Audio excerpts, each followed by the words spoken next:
Ito nga mga ka-stroke ang papasok dun sa amin. O kita niyo parang walang bahay doon sa loob.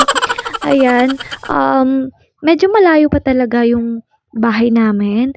Ang layo sa kalsada, kaya wala kaming kuryente kasi malayo magpakuryente. At saka siyempre mga ka-stroke malaki-laki ang gagastusin dun, eh, wala tayong dato. Ayan pala, so nakita niyo na, yan yung namin, bahay na namin ngayon. Hindi pa siya tapos, eh, pero ayan nilagyan ni actually lupa lang 'yun sa baba, eh, nilagyan ni mama ng carpet ng linoleum ba 'yun? Hindi ko alam. Basta 'yun, nilalagay siya. Wala kaming semento kasi sabi ng mama ko, eh, magastos naman daw 'pag pasemento pa. Eh, hindi naman kami forever diyan kasi hindi nga namin lupa pa 'yan. At siyempre 'pag mahina na yung tatay ko, 79 years old na yung tatay ko. So, babalik sila dito sa amin. Babalik yung tatay ko dito kasi baka mahirapan yung tatay ko doon. So, siyempre matanda na, ayan. So, kumain ako guys, sa mga ka-stroke ng silot sa amin ang tawag diyan, buko. Ang sarap-sarap, lalo na 'pag fresh na fresh talaga ang buko, masarap at matamis na matamis ang sabaw. Dinadgad na ni mama kasi hindi ko pa masyadong kaya siyempre, yung kamay ko hindi pa nga okay. So ayan, so tamang kain lang ako guys, after ginadgad niya. Ginadgad ba ang tawag sa Tagalog? Hindi ko alam. Basta yun. Yan, nilalagay niya sa baso, tapos kakainin ko na. Ang sarap talaga, matamis-tamis. Iba yung fresh talaga sa hindi fresh. Ayan, yung likod ko maaliwala, syempre, mga kapunuan. So, nakaka-enjoy kumain. Kumbaga, iba pala 'pag nasa bukid ka 'no. Ang tawag namin huron kasi, iba 'pag nasa bukid ka talagang masarap kumain kahit gulay lang kayo, tuyo lang kayo, masarap kumain. Kaso mga ka-stroke, bawal tayo sa tuyo, so gulay na lang ako. Ayan, nakaka-miss na nga ang tuyo, eh, ang sarap-sarap ng tuyo kaso hindi puwede sa atin lalo na 'pag may kalamansi, ayan. Ang tawag sa'min soter ang kalamansi. Sa waray-waray, pero sa Tagalog kalamansi. Ayan, nakaka-miss na talaga yung gano'n pero hindi ko na matitikman yun forever hangga't sa mawala na ako dito sa mundo. Siyempre ang tuyo sobrang alat, maraming asin, so bawal tayo sa maalat, mga ka-stroke, so mag-ingat na lang tayo, 'di ba? Minsan talaga nakakatakam kumain kasi namimiss mo na, pero alam mo sa sarili mo na bawal yun, eh. Bawal na bawal talaga ang tuyo sa atin kasi sobrang alat niya. Yung mga maalat na pagkain bawal talaga sa atin. Ayan, tamang kain lang ako. Sobrang nasasarapan kasi aliwalas yung likod ko. Ayan, puro kapunuan, puno ng niyog, ganyan. Pero natatakot din ako sa puno ng niyog. Siyempre baka biglang bumagsak yung niyog, 'di ba? Nakakatakot din. Kaya lumalayo ako sa mga niyog.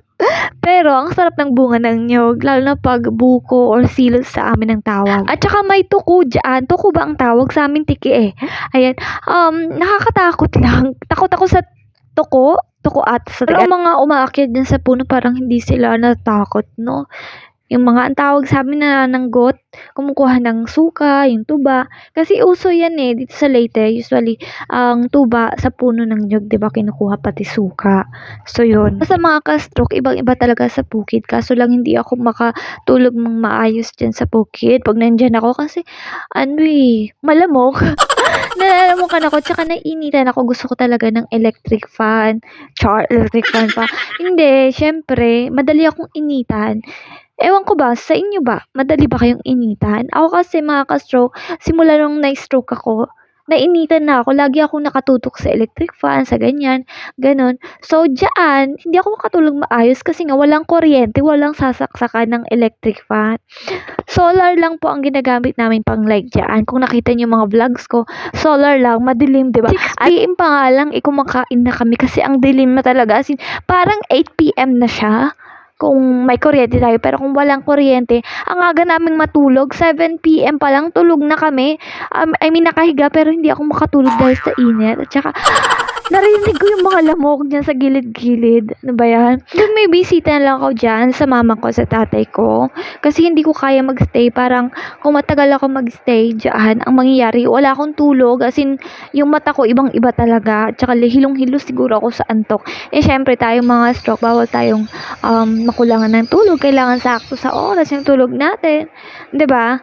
Kasi malakas din makapag-high blood yung kulang ng tulog. Ayan o, maaliwalas yun. Ang sarap-sarap talaga sa bukid, guys. Mabuti na lang at hindi umulan. Kasi pag maulan dyan talaga, sobrang maputik. Kaya nga, bumili ako ng buta. Buta sa amin tawag, hindi ko alam sa Tagalog kung buta ba. At maaraw dyan ngayon. So, sobrang pasalamat kasi minsan lang umaaraw at saka mahirap talaga yan pag maulan.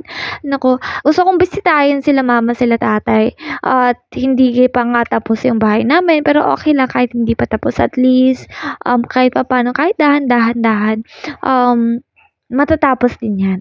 Ayan, dyan pala si ma'am sa likod magtatanim. Ay, nagtatanim na pala. Sorry. Nagtatanim na siya kung may time. Charot. Kung may time lang. Ayan, at siya, ang ginagawa niya actually is pawid. Gumagawa ng pawid sa bahay. Kasi kulang pa kami ng pawid eh. So, ayan, gumagawa siya. Sabi sa akin ng mama ko, dapat daw kulay brown yung pawid, hindi green. Sabi ko, bakit hindi pwedeng ilagay, magiging, matutuyo naman yung green. Sabi niya, kasi sobrang bigat daw. Mabigat siya. So, kaya, ang ginagawa nila, bago ilagay sa taas, sa bubong, is, inaano muna, pinapa-brown muna. Pero, pwede nang gawing pawid kahit green. Ayan. O, di ba dito, simpleng-simpleng buhay lang. Alam niyo, mahal na ata yung mga ganyan. Ewan ko lang, wala lang ako masyadong makitang ganito na, ayun, nagbebenta ng ganyan. Baka meron din sa iba. Start nang bang magtanim si mama, mga ka-stroke dun sa lupa. Kaso hindi amin yan, mga ka-stroke. Mayroon kasing nagsabi sa akin, oy, ang ganda-ganda ng nyo, ang lawak-lawak daw ng farm nyo. Hindi namin sa amin pa. Ayan, sana maging sa amin, no, syempre. Pero, yun nga, wala pa tayong kapas. Wala pa tayong kapas bumili ng lupain kasi syempre mahirap pa.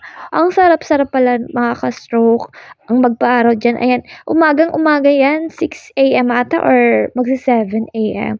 O, diba? Feel na feel ko yung araw, wala pang ligo, wala pang hilamos, walang toothbrush, kagigising lang, walang suklay-suklay. At yan pala ang native na manok mga ka-stroke. Alam nyo, ang laki talaga ng difference ng native na manok sa hindi kasi malansa yung isa at saka yung native na manok hindi. Makunat lang talaga siya pero as in mapapansin nyo talagang difference na i-try niya. Masarap talaga lalo pag tinola. Ang sarap ng native na manok. Tapos nilagyan ng gata. Ang sarap talaga. Lalo na pag sa bukid ka kakain kasi nakakamay. Yummy. Pero syempre mag-ingat tayo sa pagkain natin. Lalo na pag gata, diba? Pag sobrang magata, nakakataas sa atin ng cholesterol. Yun ang sabi nila. Hindi ako sure. Hindi naman ako doktor. At ayan si mama. Lidgit ang tawag sa amin yan. Gumagawa siya ng lidgit dyan. Hindi ko alam kung anong Tagalog dyan eh. Basta sa amin lidgit. Ginagayat na kamoting kahoy. Ayan. Tapos nilagyan na asukal. Yan. Hindi ako mahilig sa mga ganyan eh. Pero nung na-stroke ako, syempre parang gutom na gutom. Kumakain ako ng ganyan. Pero syempre, may kasi yan eh. May nyog. So, paunti-unti lang. Tsaka matamis yan. Hindi naman sobrang matamis. Medyo lang. Ayan. So, yan ang paggawa ni mama ng lidkit sa amin. Kinamay lang niya guys kasi syempre hindi naman pambenta yan. Sa amin lang yan, pangkain lang. Yan lang daw yung kakainin nila sa gabi. Pero hindi ko pala na-video after maluto ko ano tsura niyan. Ayan, maraming salamat po sa lahat. Sana po supportahan niyo ako sa mga vlogs ko. Next time ulit. Bye-bye!